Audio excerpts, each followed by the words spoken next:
नमस्ते दोस्तों। मोहनलाल सुखेड़ा विश्वविद्यालय के बीए पार्ट 1 के विद्यार्थियों का हिंदी साहित्य की इस कक्षा में स्वागत है। इससे पहले वाले जो भाग था हमारा लेक्चर का, उसमें हमने ये पढ़ा कि हमारे हिंदी साहित्य के इतिहास के तहत एक विहंगम सा, एक मोटे मोटे तौर पर इसके परिचय का हमें सिलेबस में देखना है। तो आज के इस वीडियो में हम हिंदी साहित्य के इतिहास को समझने का प्रयास करेंगे। हिंदी साहित्य के इतिहास को विभिन्न विद्वानों ने अलग अलग नाम दिए हैं, लेकिन जो सर्वमान्य और अधिकांश मान्यता प्राप्त जो हैं काल विभाजन, वो इस प्रकार है: आदिकाल, पूर्व मध्यकाल यानी भक्ति काल, उत्तर मध्यकाल यानी रीतिकाल और आधुनिक काल। आदिकाल 650 ईस्वी से शुरू मानते हैं और ये 14वीं शताब्दी के मध्य तक चला। पूर्व मध्यकाल यानी भक्ति काल 14वीं शताब्दी मध्य से 17वीं शताब्दी मध्य तक माना जाता है।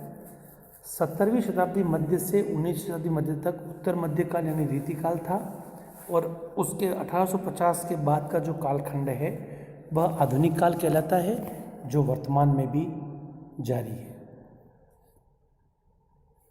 आदिकाल की बात करें तो इसे ग्रियर्सन बंधु जॉर्ज ग्रियर्सन ने चारण काल कहा था। मिश्र बंधुओं ने प्रारंभिक काल, शुक्ल जी ने इसे आदिकाल भी नाम दिया और वीरगाथा काल भी कहा, और राहुल सांकृत्यायन ने सिद्ध सामंत काल कहा, और आचार्य हजारी प्रसाद द्विवेदी ने अंततः इसे आदिकाल नाम दिया, जो सर्वमान्य है और अभी भी हम इसी नाम को जानते हैं। आदिकाल की पहली विशेषता है इसकी धार्मिकता। धर्म, विभिन्न धर्मों के संगम का काल था ये, जिसमें जैन बौद्ध तो थे ही, दैवीय, शैव, वैष्णव आदि सभी मतावलंबियों ने अपनी अपनी साधना पद्धति को अपना रखा था। श्रृंगारिकता और वीरगाथा नारी दोनों के केंद्र में थी। युद्ध और श्रृंगार, इन दोनों से भी यह काल परिपूर्ण है।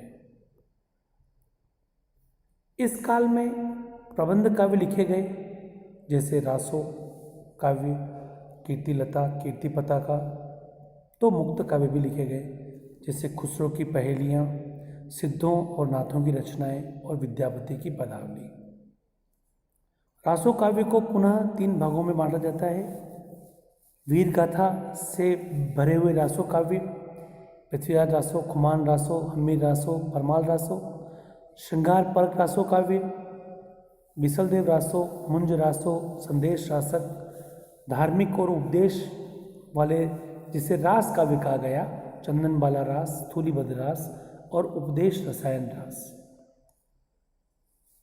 आदिकाल के कुछ जो रचनाकार हैं उनके नामों पर जिक्र कर लें।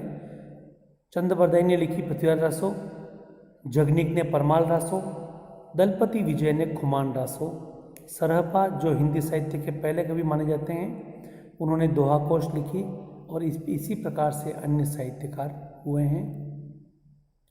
उसके बाद हम बात करते हैं पूर्व मध्यकाल यानी भक्ति काल की। भक्ति काल को हिंदी साहित्य का स्वर्ण युग कहा जाता है। इस भक्ति काल यानी स्वर्ण युग में 2 प्रकार की काव्य धाराएं प्रचलित थीं: सगुण काव्य धारा और निर्गुण काव्य धारा। सगुण काव्य धारा में पुनः 2 प्रकार की काव्य धाराएं प्रचलित थीं: राम भक्ति शाखा और कृष्ण भक्ति शाखा। राम भक्ति शाखा के प्रतिनिधि कवि तुलसी को माना जाता है और कृष्ण भक्ति शाखा का प्रतिनिधि कवि सूरदास को माना जाता है। पुनः निर्गुण भी 2 प्रकार की शाखाओं को लेकर चला: ज्ञानाश्रय जिसे संत काव्य कहा गया और प्रेमाश्रय जिसे सूफी काव्य कहा गया। ज्ञानाश्रय यानी संत काव्य के जो प्रतिनिधि कवि हैं वो हैं कबीर, और सूफी काव्य के प्रतिनिधि कवि हैं मलिक मोहम्मद जायसी। राम भक्ति काव्य के प्रतिनिधि कवि तुलसीदास की जो रचनाएं हैं वो कुछ इस प्रकार से हैं: रामचरितमानस, विनय पत्रिका, गीतावली, कवितावली, दोहावली आदि। तो अन्य राम भक्त कवि इस प्रकार हैं। रामचंद्रिका के लेखक केशव दास, नरहरि दास, नाभादास और ईश्वर दास। कृष्ण भक्ति शाखा सूरदास के द्वारा लहलहाई, सब तरफ फैली। इन्होंने सूरसागर, सूर सारावली और साहित्य लहरी लिखी। साथ ही अन्य जो कृष्ण भक्त कवि थे उन्होंने भी अपने अपने विवेकानुसार और अपने अपने अनुसार काव्य रचनाएँ की। जैसे परमानंद दास ने परमानंद सागर लिखी, कृष्णदास ने जुगलमान चरित लिखी, नंददास ने रास पंचाध्यायी लिखी, चतुर्भुज दास ने द्वादश यश और कुम्मन दास, छीत स्वामी, गोविंद स्वामी, इन्होंने भी प्रमुख रूप से रचनाएं लिखी। अन्य जो रचनाकार हैं कृष्ण भक्ति शाखा के वो है मीराबाई, जिनका नरसिंह जी का मायरा, गीत गोविंद की टीका और राग गोविंद प्रसिद्ध है। रसखान, जिनका मूल नाम सैयद इब्राहिम था, उनकी भी प्रेम वाटिका, सुजान रसखान और दान लीला, ये बड़ी प्रसिद्ध रचनाएं हैं। हित हरिवंश, हित 84, नरोत्तम दास, सुदामा चरित आदि कविताएं, आदि काव्य ग्रंथ बहुत प्रसिद्ध है। संत काव्य या ज्ञानाश्रयी भक्ति काव्य की रचनाएं, जैसे कि हम जानते हैं कि संत कवि कबीरदास एक ऐसे कवि हैं जो न केवल हिंदी साहित्य के इस स्वर्णयुग भक्ति काल के प्रमुख कवि हैं, बल्कि पूरी हिंदी साहित्य में सर्वश्रेष्ठ कवि माने जाते हैं। उनकी जो आंतरिक अनुभूति का काव्य है, उस आंतरिक अनुभूति के काव्य को देखना इतना प्रासंगिक है कि हम अभी भी जब आंतरिक अनुभूति की बात चलती है तो हिंदी साहित्य में या पूरे विवेचना के समुद्र में हमें इनसे ऊपर कोई कवि नहीं मिलता। अन्य जो भक्ति काव्य के ज्ञानाश्रयी संत कवि हैं वो हैं रैदास, नानक, सुंदरदास। दूसरी तरफ सूफी, जिन्होंने प्रेम के आधार पर निर्गुण भक्ति को अपने काव्य का विषय बनाया, उनमें प्रमुख जो कवि हैं वो हैं जायसी, मंजन, कुतुबन और उस्मान। विशेष बात यह है कि पद्मावत जायसी की एक ऐसी पुस्तक है जो अभी भी काफ़ी लोगों द्वारा सराही जाती है। दूसरा जो काल है वो है भक्ति काल, और उस भक्ति काल के अष्टछाप के कवियों का भी हम संक्षिप्त परिचय कर लेते हैं। अष्टछाप के कवि हैं सूरदास, परमानंद दास, कुम्मन दास, कृष्णदास, नंददास, चतुर्भुज दास, गोविंद स्वामी और छीत स्वामी। उत्तर मध्यकाल रीतिकाल, इसे मिश्र बंधु ने अलंकृत काल कहा, शुक्ल जी ने रीतिकाल नाम दिया और विश्वनाथ प्रसाद मिश्र ने इसे श्रृंगार काल नाम दिया। तो इसका नाम रीतिकाल हर प्रकार से उपयुक्त है। केशव दास इसके प्रमुख रचनाकार हैं, जिनकी कवि प्रिया, रसिक प्रिया, जहांगीर, जस चंद्रिका, रामचंद्रिका इत्यादि प्रसिद्ध है। चिंतामणि इनके एक और प्रसिद्ध कवि हैं, जिनकी कविकुल, कल्पतरु, रसविलास आदि प्रसिद्ध है। अन्य कवि हैं मतीराम, भिखारी दास और बिहारी इनके प्रमुख कवि हैं। इस युग के सर्वाधिक प्रतिभाशाली कवि थे बिहारी। कुछ जैसे गणानंद ठाकुर, बोधा, आलम, ये जो कवि थे ये रीति मुक्त कवि थे। और इन रीति मुक्त कवियों के अलावा देव, जिनका शब्द रसायन, काव्य रसायन, भाव विलास, भवानी विलास, शिव राजभूषण, शिवा बावनी, चतुर्साल दशक इत्यादि अत्यंत महत्वपूर्ण है। आधुनिक काल की जब बात करते हैं तो आधुनिक काल जो 1850 के बाद प्रारंभ हुआ उसको कुछ भागों में बांटा गया। भारतेंदु, द्विवेदी, छायावाद, छायावादोत्तर। छायावादोत्तर को पुनः 3 भागों में बांटा गया, प्रगति, प्रयोग और नई कविता। भारतेंदु युग के जो प्रमुख कवि थे वो थे भारतेंदु हरिश्चंद्र। भारतेंदु युग में नवजागरण, सामाजिक चेतना, भक्ति भावना, श्रृंगारिकता, रीति निरूपण और समस्या पूर्ति, इन पर प्रमुख बात हुई। द्विवेदी युग में जागरण, सुधार, सौदेश्यता, आदर्श परक रचना, इतिवृत्तात्मकता, आधुनिकता और समस्या पूर्ति, इन पर प्रमुख बात हुई। द्विवेदी जी ने अबला विलाप, कान्यकुब्ज सुमन आदि पुस्तकें लिखी।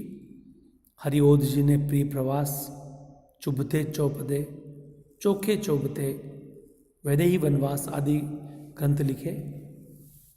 मैथिली शरण गुप्त इस युग के सर्वप्रसिद्ध कवि हैं, जिन्होंने रंग में भंग, जयद्रथ, भारत भारती, पंचवटी, जंकार, साकेत आदि काव्य लिखा।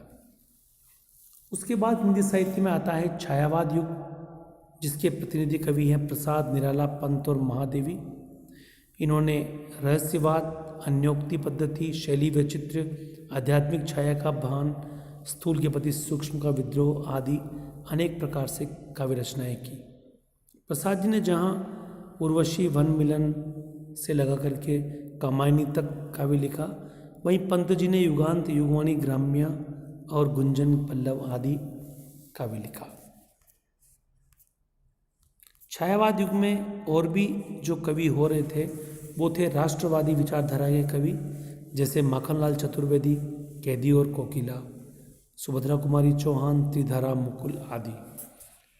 इस प्रकार हिंदी साहित्य का जो काल विभाजन है उसको हमने समझने का प्रयास किया है, और हिंदी साहित्य के इस काल विभाजन के द्वारा हमने यह भी समझा है कि हिंदी साहित्य धीरे धीरे ही सही बहुत अधिक प्रगति को प्राप्त हो रहा है, और आज के समय में हिंदी साहित्य बहुत इतना विशाल है कि पुनः आज हमें इसे इच्छा होती है कि इसे स्वर्णयुग कहें।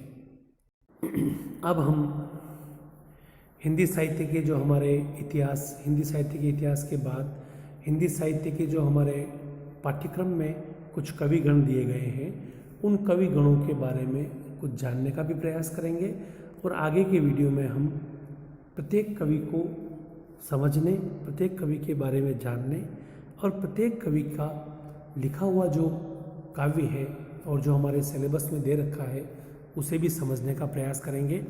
अंत में मैं आपको इतना ही कहूँगा कि प्रगतिवाद, प्रयोगवाद, नई कविता, इन सभी वादों के बारे में और भी हम बात करेंगे। अभी हमने हिंदी साहित्य के इतिहास को केवल मोटे मोटे रूप में जाना है, किस प्रकार से प्रगतिवाद शुरू हुआ, कैसे प्रगतिवाद पर्यवसित हुआ प्रयोगवाद में, और प्रयोगवाद परिवर्तित हुआ नई कविता में। इन बातों के बारे में भी हम बाद में जरूर बात करेंगे। धन्यवाद।